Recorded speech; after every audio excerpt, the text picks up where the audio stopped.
So I'm sure that some of you younger generation of football fans will be quite distraught that Nigeria failed to qualify for the World Cup in 2026, having also failed to qualify for the last one in 2022.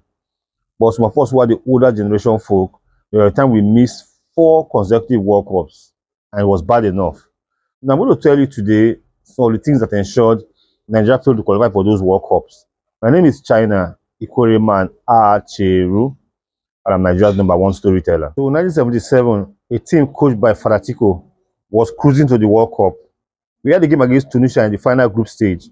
Now we had drawn with them 0-0 in Tunis, so the spirit was high, and people thought if we had drawn Tunisia away from home, we could easily beat them here. Now the players were a bit complacent, some of them, they undermined the Tunisians. Then for others, the pressure was much. Everyone expected Nigeria to win that one easily.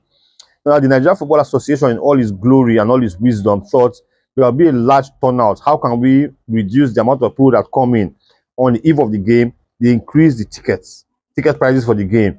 So the fans got angry. Fans came in and they booed the Super Eagles all through. So the fans booing the Super Eagles, pressure on them, superior Tunisian tactics. Eventually, Nigeria considered an own goal by Godwin Odiye.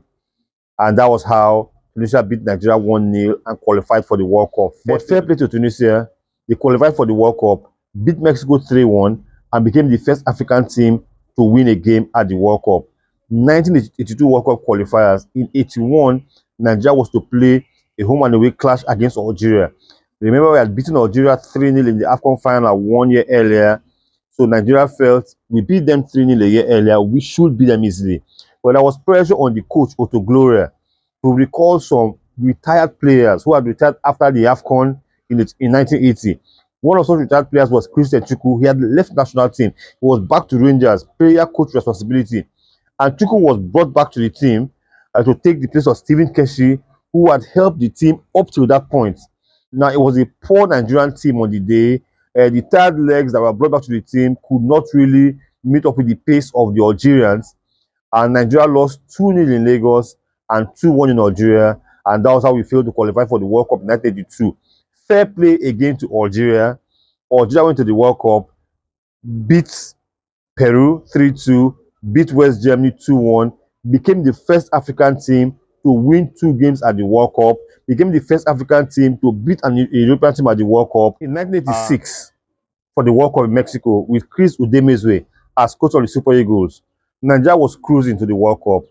All of a sudden, sometime in 1984, the Nigeria Football Federation, or Association as it was known then, in all its glory, decided to ban 6 of Nigeria's best players from playing football for 1 year because they missed camp deadline by 1 day.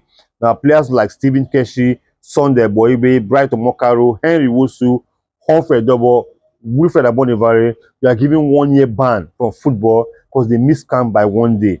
Now, to put this into proper perspective for you who may not have known those players or how great they were, imagine the Super Eagles preparing for a crucial World Cup qualifying match today, and the Nigeria Football Federation decides to ban Victor Osimhen, Ademola Lookman, Alex Iwobi, Stanley Wabali, Calvin Bassey, and Ola Aina. You ask yourself, what kind of team will come out to play for the Super Eagles?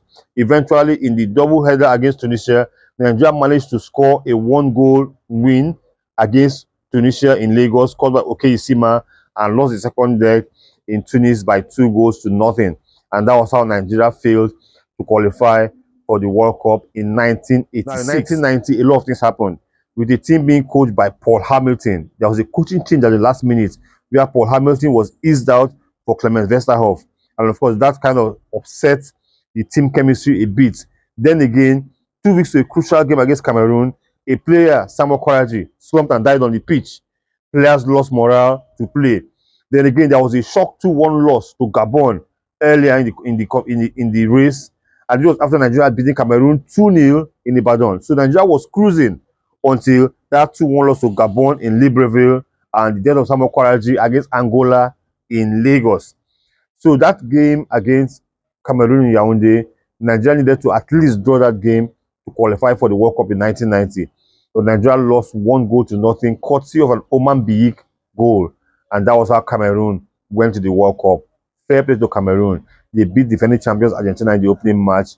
They got to the quarterfinal, becoming the first African team to get to the quarterfinal of the World Cup. So you can see that the 4 times Nigeria failed to qualify for the World Cup between 1978 and 1990, mostly wasn't about playing personnel or coaching. It was about poor administration by the Nigeria Football Federation. My name is China Ikwereman Acheru. Nobody tells stories better than I do.